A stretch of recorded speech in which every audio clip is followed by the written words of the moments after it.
What's going on, guys? It's your boy Beatsbyash, back at it again with another episode of the Untouched Value podcast, and today I am joined by CyTheSportsGuy, but for the purposes of this episode, Cy the HVAC guy. Yeah, so we're going to be talking about the trades, my experience with them. I've been in, if we're including tech school, close to 5 years of experience. And something I'm going to make very clear, and the way I'm going to talk about the trades in this video is, I don't want to inflate expectations to where it's like, oh, this is the only way to do it.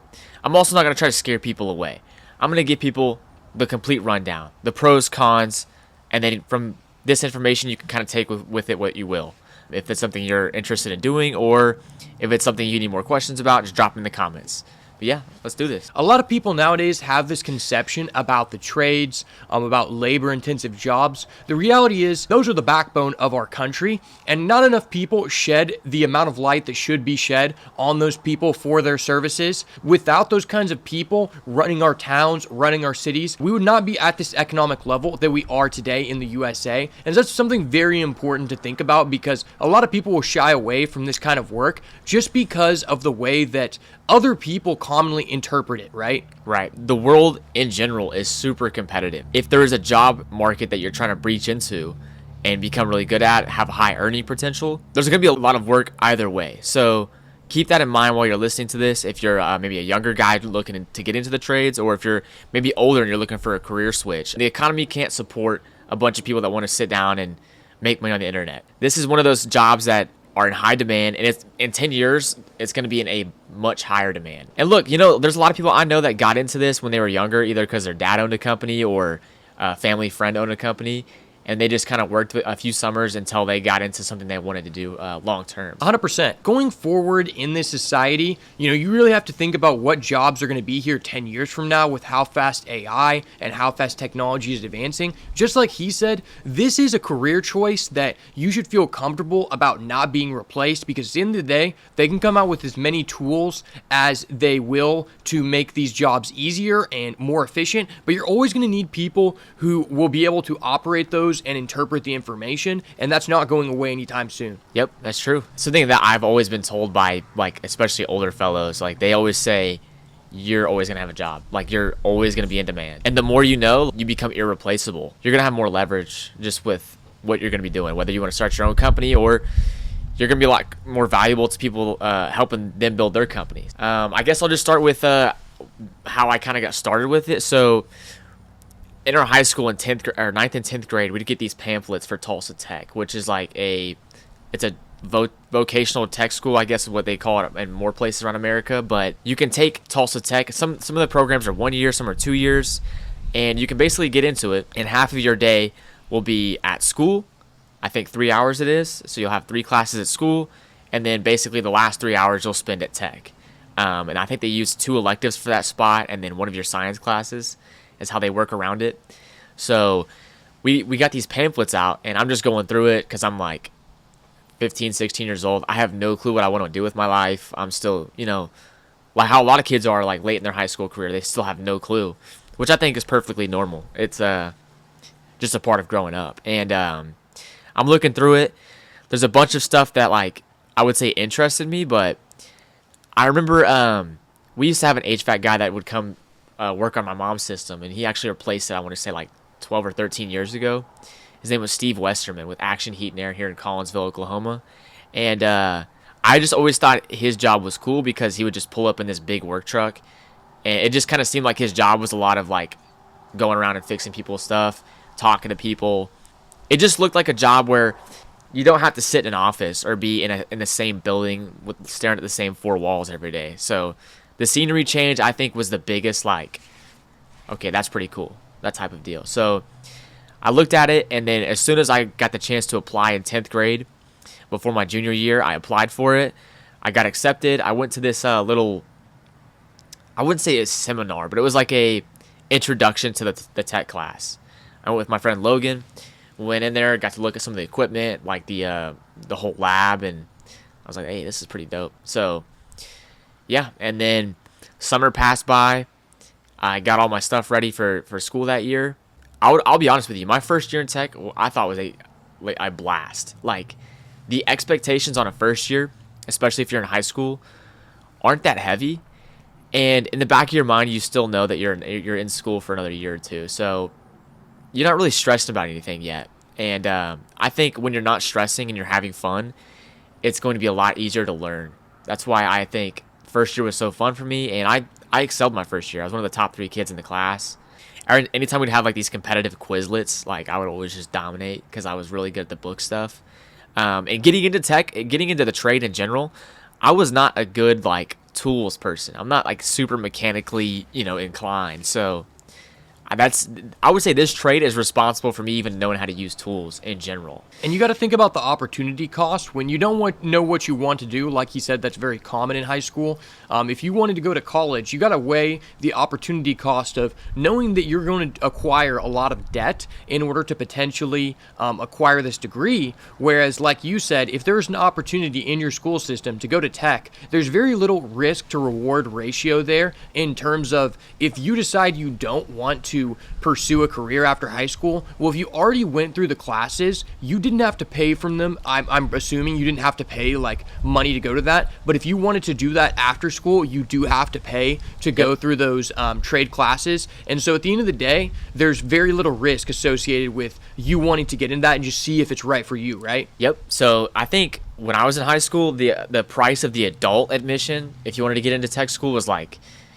between $6,000 and $7,000, and it was a 9-month course. So they did it in a much faster time span, but you were in the classroom obviously for the better part of the day. Whereas with high schoolers, you can only spend 3 hours. So they stretched it into 2 years, and it was free. So it's like I knew I was gonna pick something because my mom didn't have a lot of money. We didn't have a lot of money at all growing up, so I just knew I had to figure something out. Like I didn't have time to sit on my thumbs. So that's a big part of it. And I think Tulsa Tech in general, and I'm pretty sure other schools have this, or other areas in the United States, but it's one of those places where you're gonna get pretty good education, even if you did have to pay for it. It's not like some of these other colleges, these technical colleges that are charging like 20-30 grand. Now I will say there is one down in Okmulgee called Oklahoma State IT. Yep. And that one I think is double the price, so like 13 grand, but they have a lot of connections with companies. So that's also a part you have to weigh as well. Like some technical colleges, their teachers and instructors might have better connections. Whereas Tulsa Tech, I think you have to do a little bit more of the legwork and put yourself out there a little bit more.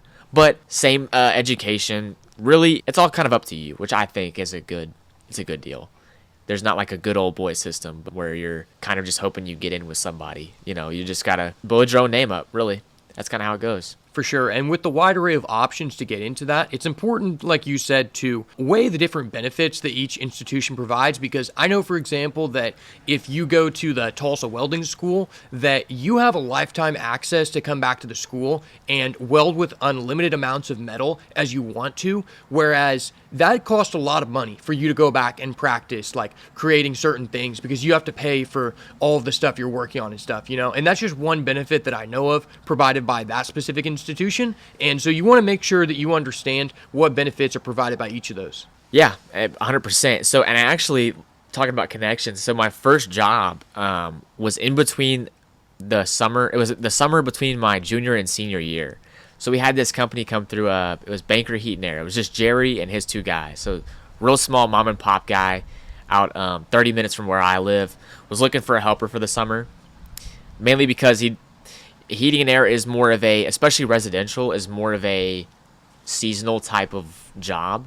A lot of the money is made during a 4, 5, 6 month span, and then there's a pretty big shoulder season. And so he just needed a guy for the summer to help him with installs and help give him tools and stuff. He's getting older, so I don't really even think any of the second years were considered. And thinking back now, I think only one of the second years in my class actually got into HVAC. I think everyone else went off and did other things with heavy equipment or whatever it is, He basically was only considering the first years. Main reason of he only wanted to take care of him for the summer, and we were more driven, I would say. Like, we were a pretty driven group. So he ended up choosing me. I found out like a week later. This is like late May. My first job with him was right before school ended, actually. It was on a Saturday. Went to go put in a system. And I'll tell you what, at least in my tech class, we didn't get a lot of opportunities to actually do installs or put systems together. The tech school can't afford to just buy a bunch of new equipment. it's kind of hard to replicate how houses are in a tech lab. Didn't really get a whole lot of experience doing installs. I got like an introduction to the tools, how to use gauges, the whole science behind the systems, wiring. I think electricity, especially in residential, is probably one of the easier things to learn, to grasp. So yeah, I got to work with him. Still thankful for that opportunity. Mainly just doing installs. Like, we had 4 guys, and a lot of companies don't do it this way, but we'd have 4 guys show up to the job, do the install. We'd get it done by 11:30, 12, because we'd just overkill it with manpower. And then we'd go take lunch, and then we split off and go do service calls for the rest of the day. And then if there were days where we didn't have an install, we would just start out with service, and we'd split off in groups of 2s. And it was fun, man. I had a lot of fun. Towards the end of it, I was ready to go back to school, though, I'll tell you that, because I hadn't worked that hard of a job before. Being in attics like that and just the heat, I was like, holy cow, I'm ready to go back to school. So second year rolled around, and the curriculum changed from kind of like introduction to air conditioning and brazing and all this stuff, and it got more into heating and heat pumps and electric air handlers. It got a little bit harder, and I would say a little less enjoyable, just because you're not out in the lab as much.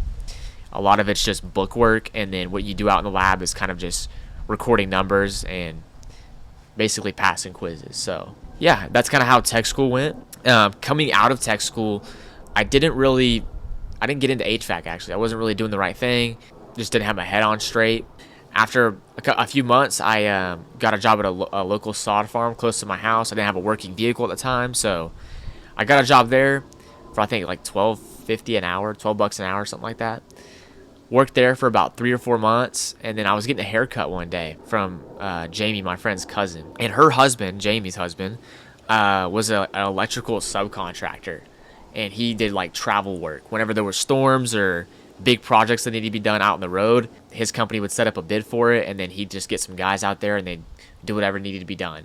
So he needed some guys. Me and my friend Wyatt were there on a Friday and getting our haircut, and she was like, y'all want to go to work? And we were kind of like, we already kind of have a job. I mean, and she was like, no, this is going to be way better. I was like, okay, I'll do it, whatever. Found out the next day, it was Saturday morning. We actually had to go into the sod farm to go lay a yard. And we found out that morning before we went to work that we were going to Louisiana Sunday night or Monday morning. We had to head down there. It happened quick.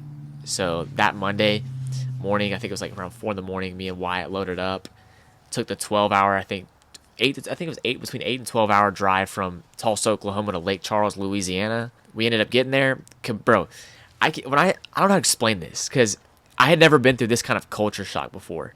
I had been to Chicago and Memphis, but really just for fun, really. You know what I'm saying? So going down there, it's like, I mean, just everything looks different. The smell is different in the air. The trees are different. You're seeing a lot of Louisiana state flags. Like, just, it was like, holy cow, this is different. And when we got to Lake Charles, we didn't have a place to sleep yet. So we kind of just, we're trying to figure that out. And it was really stressful, bro. I'll be honest with you. I thought about coming back in the first 2 days, no doubt. We ended up finding a place to sleep that night. Woke up like 4 o'clock in the morning. And this was a common theme with this job. We would wake up real early and go to the airport at Lake Charles.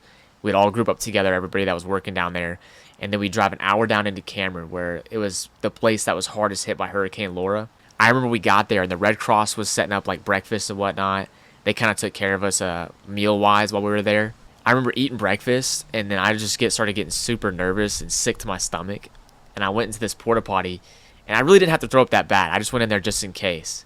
And as soon as I smelled like the construction worker piss and just the nasty smell of that porta potty, I freaking puked. Like, it was, I had just turned 20. I was not, just completely out of my element. I ended up getting in the truck with Russell and Carlos, and me and Wyatt. We headed down there. I still remember this. Like, I'll forever remember this. We took our drive down there. I'm really just chilling in the back, trying not to throw up. And we finally get to the lay down yard. The sun's already up, and I see a bunch of just strangers, like dudes I have never met before. And one of them ended up walking up to me. His name was Bailey. This guy was from, I think, the Lafayette area. Yeah, like rural Lafayette area. And I want to say this, like, if you've seen the movie Waterboy, yeah, you remember Farmer Fran, though, like the special teams coach that would just basically speak gibberish? Yeah. Dude, I thought that was like an exaggeration. Bailey comes walking up to me, and he's like, bro, I'm like, I felt bad. I had to ask him like 3 or 4 times to repeat himself. Like, the language was way different. Like, they didn't pronounce their vowels all the way, or they had like just a different, like, they tapered their vowels off. So it was, you kind of had to like be quick with your ears. Yeah, we worked down there for probably about 3 or 4 months. And by the end of it, dude, I didn't want to leave. Like, I was like, this is awesome. And I assume the compensation was like really incentivizing compared to what you were doing. Oh, yeah, dude. Like, you worked 7 days a week. Like, there was no days off except for like holidays like Thanksgiving, and we got a break on Christmas. But you worked nonstop, but you got paid really nicely. And you got to think about this. Like, you're not, like, I was still fresh out of high school. I didn't have any bills. I was saving up for a vehicle. I was just stacking everything, really. I mean, some of it was going to food and like drinks and stuff, but nothing really, I didn't have any bills. So I was just stacking cash. And then while I was down there, I was like, man, I kind of like, I would like to like get into something. If I'm going to work this hard, I'd like to get into something where I can actually move up. Because, you know, maybe if I stayed with that, I'd be able to move up. But that type of work is more contract based. So if there's no like big storm or, you know, tornado or ice storm that kind of tears up the power lines, the high voltage power lines, it's kind of hard to expect work. It's low security, high reward. Yeah, exactly. Very high reward, especially if you work yourself up. Ended up saving up some cash. I got back home to Tulsa, Oklahoma, Owasso. I just kind of had made my mind up. I'm going to get back into HVAC. As I already had tech school, and I had like 4 months of experience working with Banker Heat and Air. So I just started applying at places. Like, I went on Google, just looked up places that were reputable, that had like really honestly high Google reviews, because I think that's a good telltale sign. Maybe not always, but I wanted to go work for a place that actually gave a shit about me. So, but I go to this one company, and they were not very inviting. Like, they were just kind of mean mugging me, like, what kind of work you here for, buddy? Like, as soon as they gave me the application, I left. I was like, there's no way I'm gonna work here. And then I went down the street to the company I'm at now, Torch. All three, like the boss, director of operations, the boss's wife, they all came out and just shook my hand, like super inviting, warm, friendly. I was like, man, I hope I get a job there. Like 5 days later, they're like, all right, you gonna be ready to start? And I was like, yep, let's do it. And now we're 2.5, almost 3 years later. I'm starting to do a little bit better for myself. So you want to explain kind of like what specifically work you were doing, like when you first started? When I first started, like, so what were you doing in Louisiana, and then what was different about that from what you're doing now in so Torch? In Louisiana, it was kind of different. The first like week or two, we were doing like power line assistance. So I would work with an operator, and well, a couple operators. Yeah, there was 2 guys drilling, and then there was like probably 3 or 4 hands, and then a guy driving the marsh buggy, which is a big buggy that like carries supplies and can tow a pontoon buggy. I'm just one of the hands, obviously, because I'm no experience, just young kid. I remember I had to wear mud boots up to my knees, and we'd get in the mud, and the operators had these little drillers, and they would just drill these anchors down for these power lines. You know those little cables that you see coming off diagonally from the power line, and then they have that yellow guide sleeve around it? Yeah. So we had to actually drill, I think, more than 15 to 20 feet down there, because it's so... the ground is so saturated. Mm-hmm. It's very soft, so we had to get down to bedrock. And so what I was doing the whole time was just banging on some Minecraft shit, man. Yeah, on some Minecraft shit, low key. And I would we'd set the anchor, and these were heavy like steel poles. He would start drilling it down, and then as soon as he got to a certain level, I would take this screw basically, and none of the holes lined up perfectly. I don't know why, if it was just terrible manufacturing or maybe we were doing it wrong. I don't know. It was because they didn't have a diamond shovel. So I would just like jam this like screw in there, and then take a little mini sledge and just bang it in there, and then I'd take a nut and I'd tie the nut on there, and then he'd send it, and then keep going, repeat, keep going, repeat. And then we did that for about a week or two, and then we got into like the power line cleanup side. So all of the power lines that got knocked down that needed to be cleaned up, right? So it'd be a crew of like 3 or 4 guys. Yeah, we just would honestly go around to down power lines. Darren would be the one cutting it. Me and Marcus would have these bolt cutters, and we'd be cutting all the wires off, like stripping it all the way down, rolling the wire up, and then we'd throw it on the truck. And we would do that until probably about 4:30, 5 o'clock, and we just head back to Lake Charles. And by this time, they had a big Airbnb house set up, so where everyone had a room if they needed one. They even had this little two-bedroom camper out by the Airbnb as well. They had like a little outdoor shower house that was nice. So it started getting pretty fun towards the end. Like, I didn't want to leave, bro. I was stacking so much cash, low stress, really. Got to work around some fun guys. Do you think when you moved to the new company you're at now that they looked at that experience and that helped you get the job? Yeah, I would say, and I think it did help me get the job because I was in like mud. I mean, it was nasty, bro. Yeah, and I think that kind of helped me because I kind of got introduced to the grody parts of working. So it wasn't just like a sod farm where you're gonna get dirty, but it wasn't nasty. Whereas this job can get nasty. They probably saw that on my resume at this new company. Well, not new anymore, but the company I went to go work for kind of saw what I was dealing with, and they're like, "Yeah, we think you'd be good." The one thing they did ask me though was, would I be okay with doing plumbing as well? And the reason for that is I think they'd only been doing HVAC at this time for about 2 years, so they really hadn't got their feet off the ground. And I mean, still, we're only about almost 4 or 5 years in. You know, it's just not a lot of time to really get your name out there. But they did have a big clientele base with plumbing, so that's helped them out quite a bit. And yeah, I just said, yeah, I'm cool with plumbing. And honestly, some of the coolest people there are plumbers. Like, some of my favorite people to work with are the plumbers. So what did your experience from the tech school translate into specifically? Was that specifically heat and air? Or did you have anything in Heat and air. relation to plumbing? Not really plumbing. I mean, a little bit. Like, you on an install with a residential install, you'll do like a 3/4 drain, which 3/4 PVC drain, but that's not real plumbing, honestly. So not a whole lot with plumbing, honestly. Just I actually did get to use a fuse block for a polyethylene pipe. It's like that yellow pipe they use for gas lines. I got some experience with that, but that's kind of few and far between, honestly. Like, I don't get to do a whole lot of that here. So it really wasn't as much plumbing as they were entailing. No, but definitely HVAC. Okay. I'm wondering what kind of experience that is expected to acquire one of these jobs, and that's why I'm asking that, because a lot of people want to know that. So plumbing, honestly, you don't need a whole lot of experience to get into it because the plumbing industry needs bodies.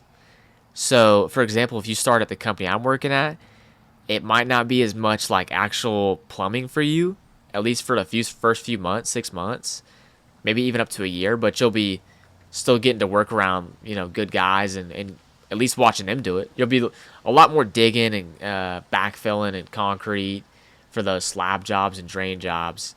For HVAC, I don't think you need experience either to get into it, but it did help me not be clueless. You see what I'm saying? I didn't get a whole lot of install experience or knowledge. I wasn't clueless to how the system was running. You know what I'm saying? I wasn't just like a complete idiot. I will say I would recommend going to school because it will help you get your time in faster for your journeyman license, which is going to help you get paid better, and it helps the company out because they can hire 3 more helpers under your name. So yeah, I would go to school for sure, because even if you do the adult class, which is 9 months, I think they count 2 years towards your journeyman license, your J card. So yeah, I would definitely recommend it. I mean, now as far as getting the job, you don't need to go to school, but it does help you for sure. No doubt. Okay. So I think a lot of people see this. If you're like me, when you look at, jobs to apply for, there's a lot of positions for the journeyman license. And I think that if you have that certification, that it opens a lot of doors for you. Would you mind kind of explaining what that is, how the process is of acquiring that, and what it can kind of do for you? Yeah, so when you get your journeyman card, you go into a database. At least in the state of Oklahoma, you go into a database where I think it lists like up to 2,000 people that have their journeyman card, their mechanical journeyman card, and it allows other companies to contact you. And why you make more money is because you're actually licensed to do the work. A lot of companies will have apprentices in their own trucks, doing jobs on their own, which isn't technically legal, but it allows you to get to a higher pay scale. Part of that is because you're in high demand now, because you can be reached by other employers. It allows a business owner to hire a guy and take on more work, or take himself away from the work. You see what I'm saying? To focus more on administration stuff. That's kind of what the journeyman card does for you and what it does for the company. And how does someone go about working towards that? Because I know that's kind of like a hard process, or it takes a lot of time. You're talking about the hours. 3 years. 3 years? Yes. So you'll have to stay up to date with. This is just the state of Oklahoma. It's different everywhere. I'm pretty sure. But it's the same concept. You have to in Oklahoma. You got to put in 3 years, and every year you got to update your apprentice license. After 3 years, you can send in your time to the Construction Industry Board, and then from there, they'll set up a test date with you, and it's an open book test. Do all the studying you need to do, and then get in there and knock it out. So that's kind of what goes into that. It's really not all that much. If you put your mind to it, you'll get it done. So you're almost under like a supervision period, which is what some other kinds of jobs have before you get to take the test. You have to, work for someone as an apprentice, essentially, right? Correct. Yep. Yeah. And is that in any specific field? Like, is the journeyman's license universal to multiple different trade fields, or is there a specific license for HVAC, specific license for plumbing? That's what I want to know. With a lot of construction jobs, HVAC, plumbing, and electrical, and really anything under that umbrella, it's either the journeyman license or it's a license very similar to it. So if you're a stationary engineer at a building that has a boiler and chiller, they'll call it a first class stationary engineer license. So yeah, I mean, anything really with construction, or I guess these type of fields, that's kind of what it looks like. You'll have a certain license to do it. And in the state of Oklahoma, there's 2 different journeyman cards you can collect for HVAC. There's the limited one, which means you can work on any systems under 25 tons of cooling capacity. And then the unlimited, which means you can work on whatever, basically. Boilers, chillers, cooling towers, all that. Pretty much everything under the sun. So. And how are you going about in that process right now? I still have to test for it. But I could test for it any day. I just got to send in my paperwork and study. So. How hard do you think that test is? Like, is it like only a 30% pass rate? Like, how many people actually do that? I would say it's more than 50% pass rate. I mean, if you just study and really want to pass, I know some people are not as good at test taking, so they might struggle with it. But it's multiple choice. If you were good at taking tests in high school, you'll be all right. I think that's what I've been told. Is that like one of the best like long-term goals? That, I mean, yeah. The next license would be your contractors if you're interested in starting your own company, or say you need the contractors to do a certain job. But I mean, the journeyman is where, yeah, you make your money. So, and then I think from there, after you get your journeyman card, it's really just continued education, like furthering your career in whatever direction you're trying to go. So if you're trying to get into refrigeration, you might have to switch companies. If you're, down the line, you're 20 years in, you want to get into more of a comfort advisor role, which is just a sales position. And that's kind of exclusive to bigger companies. These guys really don't touch tools at all. They just show up with all the information that the technician gave them, the service technician, and then they'll go in with their heat load calculations, and they'll talk to the customer, do their little sales pitch, and yeah, so that's kind of what that looks like. The career is extremely lucrative. You can get into refrigeration. You can work on boilers, chillers, server rooms, like for tech companies that have a bunch of computers in a singular room. There's just a lot of stuff that you can get into. I would say you're going to make the most in HVAC if you go commercial, just because commercial jobs, especially refrigeration, you're protecting product. It's not comfort cooling. It's not like, okay, Susan called because she's sweaty. She's not dying. You know what I'm saying? Like, she'll be good. Whereas at a supermarket or a restaurant, these people are watching money, like, in product just spoil or go out the door if they don't have a technician come out there. You see what I'm saying?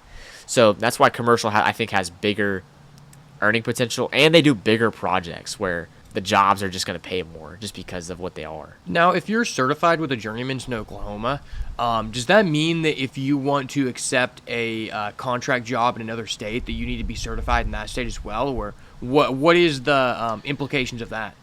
I mean, you can do it under board, but I don't think you can do it legally in another state. No. Okay. Yeah. Because what I've always heard about trades in general is that if you want to make the most money, then you need to be willing to travel. Because like you said, there are some opportunities that are seasonal within a certain time span and certain projects. And so I was just kind of wondering what you thought about that. Yeah, so actually my tech instructor, he worked for this place called Frontier Refrigeration, and they took care of a lot of the Reesers and Walmarts, like big rack systems. If anyone's watching this that's familiar with that. And they would travel to Kansas and Arkansas and Missouri. But I think they did that under their company's mechanical contractor card. I'm not sure. But they were allowed to do it, yeah. And they would install those systems. I think when he worked there, they were renovating a lot of them, the Walmart. So he had a lot of action with like installing and repairing and stuff like that and whatnot. There's definitely some travel jobs. I would say in plumbing and HVAC and electrical, there's less. You might have to travel farther in state, but for like commercial jobs. But if you're at a residential company, you're gonna stay within probably an hour, hour and a half radius of where you're at. As So, I know, in welding, it's very beneficial to be yeah. traveling. Oh yeah. Yeah. I mean, welding 100%. I mean, I would say in most construction jobs where there's like it's like a contract type job, you're gonna make more money on the road, for sure. No In doubt. your opinion, what are some of the most desirable occupations in terms of trades to look into in terms of like creating like a good career for yourself? Like if you had to start over, like what would you recommend for someone to research?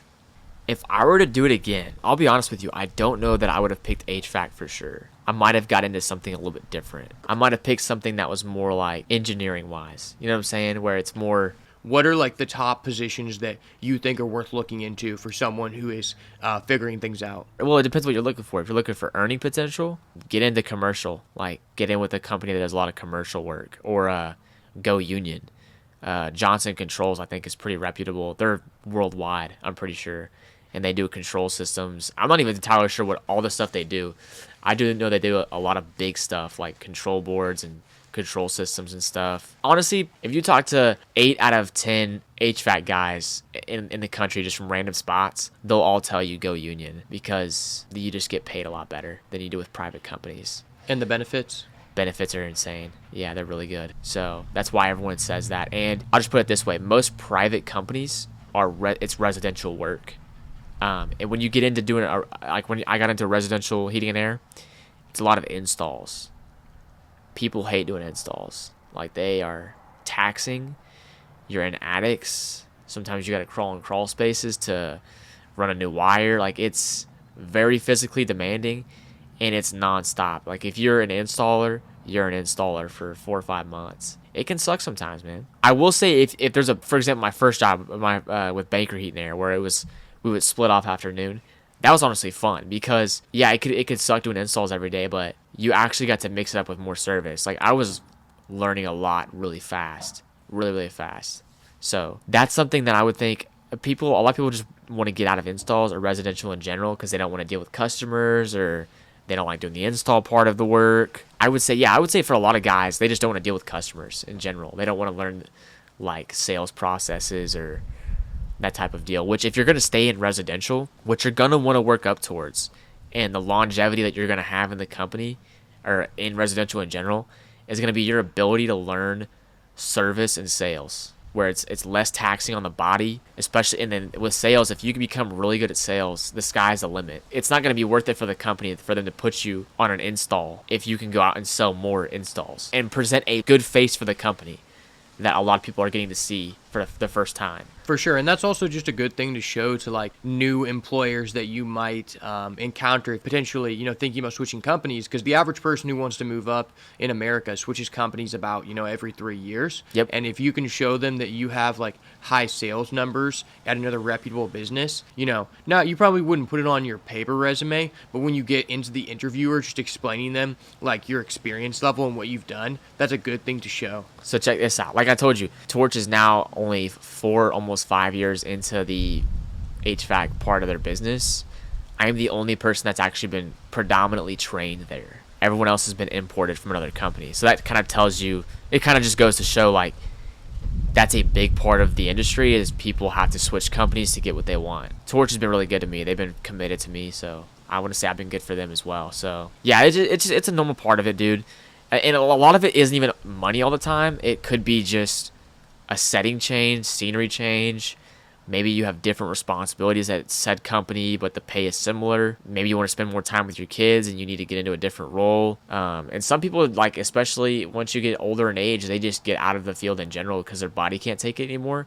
And they'll get into a supply house or a tech support role where their experience is still being useful. You know what I'm saying? Yeah, I kind of want to switch gears here. And do you have any resources that you would recommend for people who are interested in learning about if one of these occupations is correct for them to do some research? Well, one thing you could do is just call, like, let's say you're 15, 16 years old, call around at a few companies during the summer, especially if you don't have a job, and see if you can just ride around with them for a few days. They would love to do it. Like, don't ask for money probably unless you want a job there, but you can call companies and just ride around with them for a day and just hand them tools and see what their life is like. That's honestly probably the best way you're going to get an idea of what you're going to be doing, is if you actually go ride around with somebody.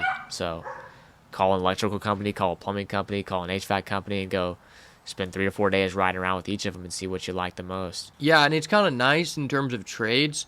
If you were in college and you want to get an internship at a company, typically in my experience, I saw companies mainly looking for people who are seniors or about to be seniors in terms of finding an internship, whereas in HVAC, it seems like you were saying how you got essentially an internship opportunity in high school while you were still in school.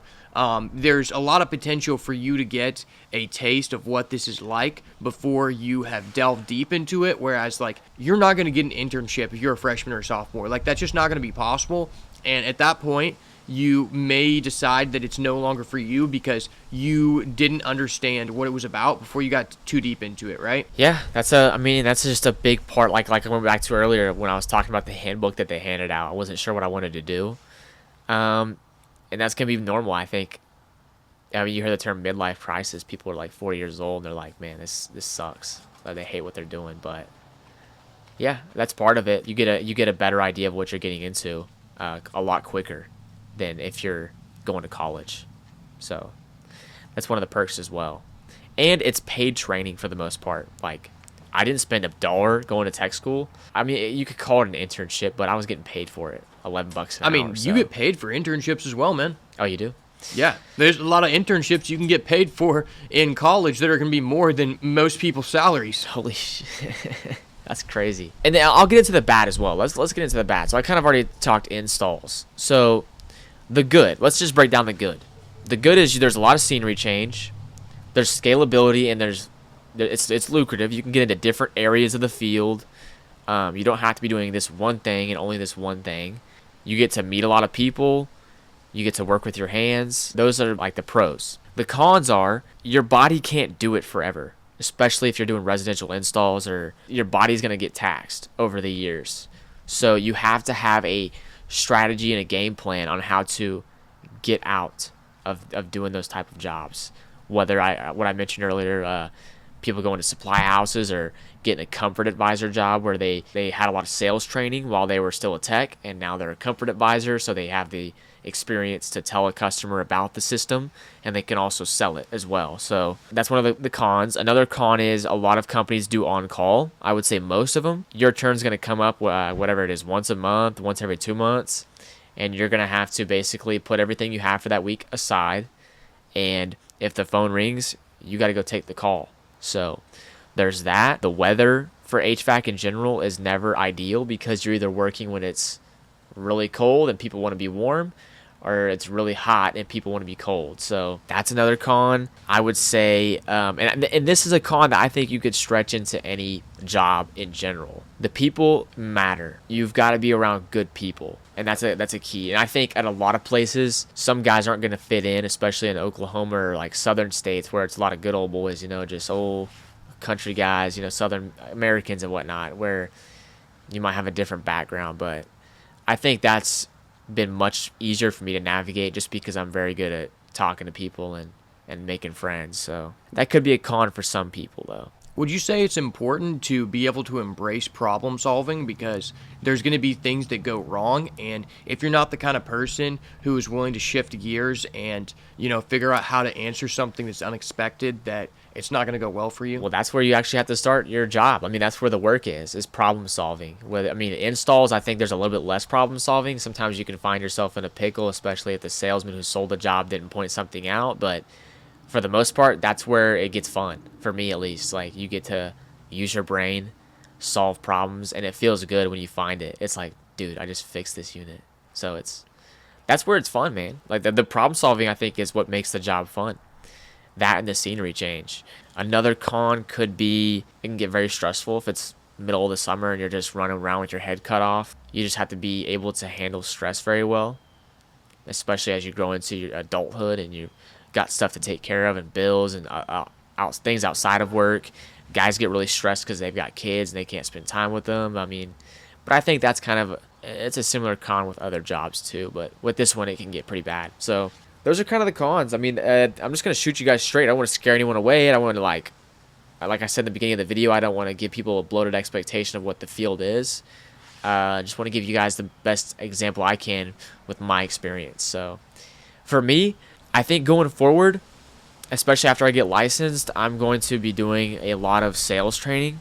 Do my best to get into a sales position wherever I've got to do that. I think that's going to be the most beneficial for me going forward. I think I have a natural gift for just connecting with people off rip, so I've already got good technical experience. Still need to get better. You're always learning, but I think that's where I'm going to be my best, and it's something I've got to do to extend my longevity in the field. So I don't want to be one of these 75, 70-year-old dudes with like busted up knees and they're walking like this, like penguins.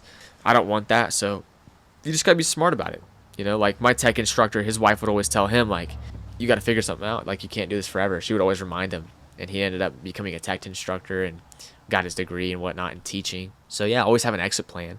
You can't just be on your hands and knees forever doing work like this stuff. So that's a big part of it as well. Overall, I mean, it's nice to have that security to know what you're trying to do is going to be around for another 10 years, because with some technological jobs, that's just not the case. Like in terms of like computer technical things such as like coding or like cybersecurity, there's going to be certain positions in that area that are going to be replaced by softwares that kind of remove a lot of those jobs from like the bottom end and the middle.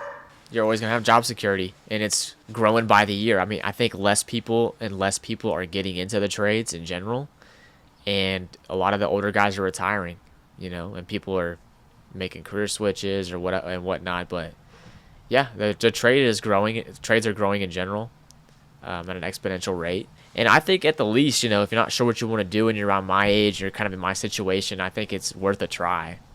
If you don't like it, you know, you always got time to figure something else out. You're not tied down to a 4-year commitment to a major. So low barrier to entry.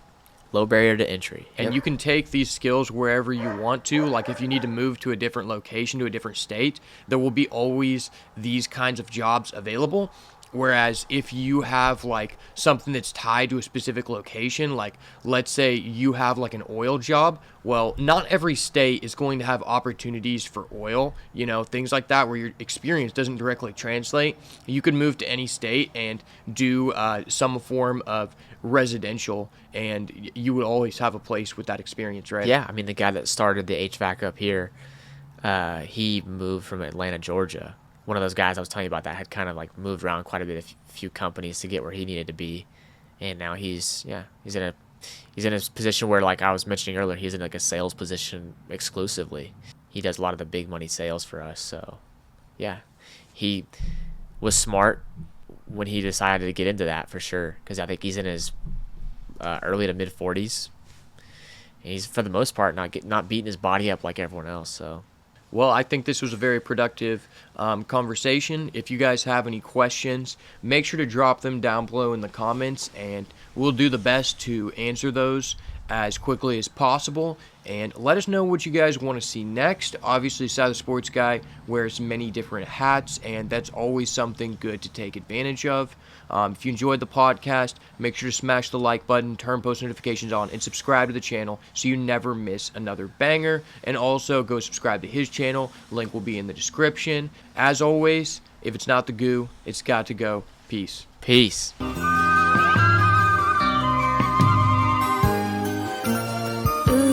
Is that indigo?